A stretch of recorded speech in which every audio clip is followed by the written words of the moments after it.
नमस्कार किसान भाइयों, सोया संवाद में आपका हार्दिक स्वागत है।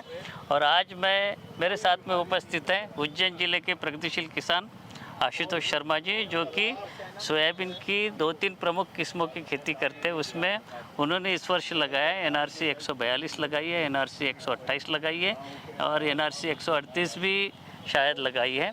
और वे इस किसी कारण से यहाँ पे आए थे प्रदर्शन प्लॉट देखने के लिए, और उन्होंने सभी प्रजातियों का यहाँ पे अवलोकन किया। और उसके बाद में उनसे हम जानना चाहेंगे कि ये जो किस्में देखी है उसमें से आपको कौन सी किस्म पसंद आई और आप जो लगाते हैं उसमें आपकी क्या पसंद है। सबसे पहले तो नमस्कार किसान भाइयों। और प्रदर्शन प्लॉट में लगभग 14 वैरायटी भारतीय सोयाबीन अनुसंधान केंद्र के माध्यम से प्रदर्शित की गई है। और व्यक्तिगत मैंने अपने प्लॉट पर, जैसा सर ने आपको बताया, 3 वैरायटी डेवलप की है। उसमें से एक NRC 128 है।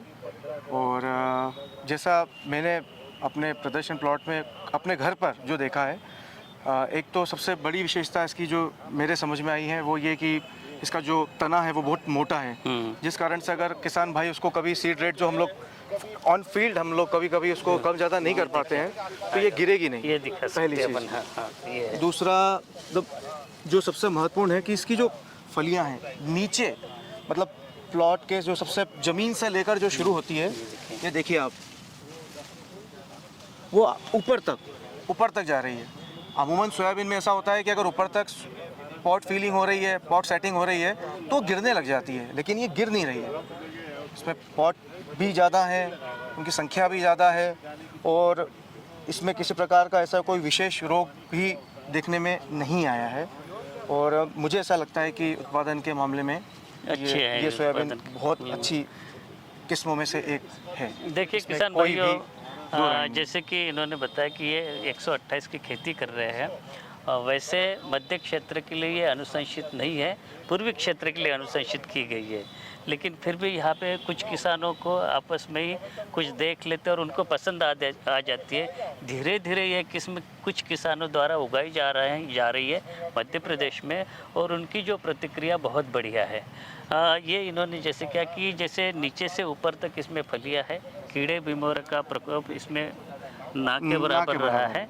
उन्होंने NRC 128 के अतिरिक्त NRC 138 है या NRC 142 RV शायद दूसरी कई भी किस्में लगाते हैं, तो उसको भी कंपेयर करके देखा और उनके हिसाब से इन जो किस्मों में ये इनको बहुत बढ़िया लगी है। मेरे साथ में इस समय पे इस किस्म के जो ब्रीडर है, प्रजनक डॉक्टर शिव कुमार जी भी यहाँ पे उपस्थित है। इनके द्वारा ही ये किस्म यहाँ पे विकसित की गई है।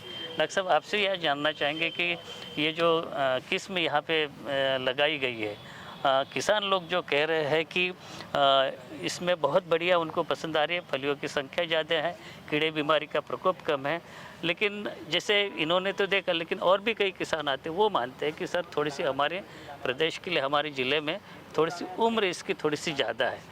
तो क्या ये जैसे कि मुझे लगता है कि 105-110 दिन लेती है ये पकने में, 105 से 110 दिन लेते हैं। तो जरूर जी, तो क्या इसमें अगर कोई अगला सेगमेंट जो कि मध्य प्रदेश के हिसाब से अगर बात करें, कोई इस प्रकार का कोई काम किया जा रहा है कि इसकी पकने की अवधि थोड़ी सी कम हो, तो ऐसे कुछ किसानों की डिमांड थी। तो आपसे हम जानना चाहेंगे कि इसके बारे में आप द्वारा क्या अनुसंधान किया जा रहा है।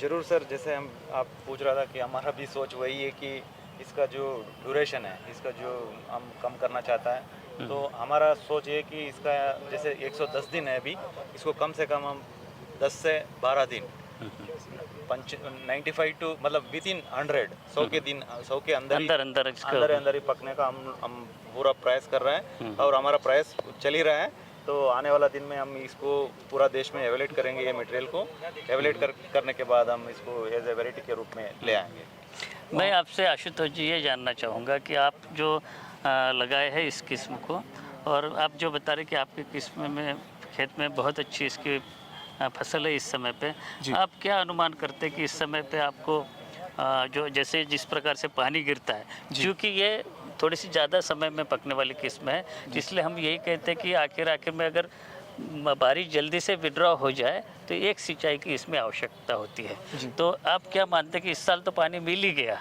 तो ऊपर से सिंचाई करने की आवश्यकता नहीं, नहीं, लेकिन फिर भी आप कितना अनुमान लगाते हैं 1 हेक्टर में कितना आपको उत्पादन मिल पाएगा? चूँकि मैंने 1 हेक्टर के बराबर तो मेरे पास इतना अवेलेबल सीड नहीं हो पाया था, तो मैं 1 हेक्टर के तौर पर बीघा के अनुमानित हिसाब से पर बीघा के हिसाब से मैं ज़रूर आपको बता सकता हूँ कि लगभग इसमें मिनिमम कम से कम 6 कम से कम मैं बता रहा हूँ, मतलब ये होगा, और अधिक से अधिक ये अगर 8 तक भी चला जाए, 6 मतलब 24-25 क्विंटल से 30 क्विंटल ये मैं के एक आसपास ऑन एन एवरेज प्रति बता रहा हूँ, हेक्टर, मतलब ये हाँ, I am not going for maximum, जी मैं आपको मिनिमम के तौर पे बता रहा हूँ कि ये जो है इतना तो ये देगा ही देगा, क्योंकि जिस तरह से फलियाँ इसमें हैं और फलियों की इसमें सेटिंग है और दाना भर रहा है, और मुझे नहीं लगता है कि इसमें किसी तरह की कोई कमी रहेगी। और रही बात एक और, किसान भाई अगर इस तरह की प्रजातियों को बोते हैं, तो मेरा ऐसा कहना है कि बहुत सारे किसान भाई जो प्रगतिशील हैं वो ड्रिप इरिगेशन या स्प्रिंकलर के माध्यम से भी खेती करते हैं।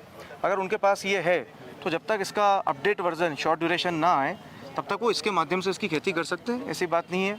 क्योंकि अगर 80 दिन या 70 दिन तक भी अगर पानी जो मिनिमम हमारे यहाँ आता है, अगर उसके बाद भी अगर हमारे पास पानी नहीं रहता है तो 1 या 2 सिंचाई हम स्प्रिंकलर या ड्रिप के माध्यम से कर सकते हैं और उत्पादन ले सकते हैं। अल्टीमेटली किसान का जो एम है वो तो उत्पादन है, अगर उत्पादन है तो सब कुछ है।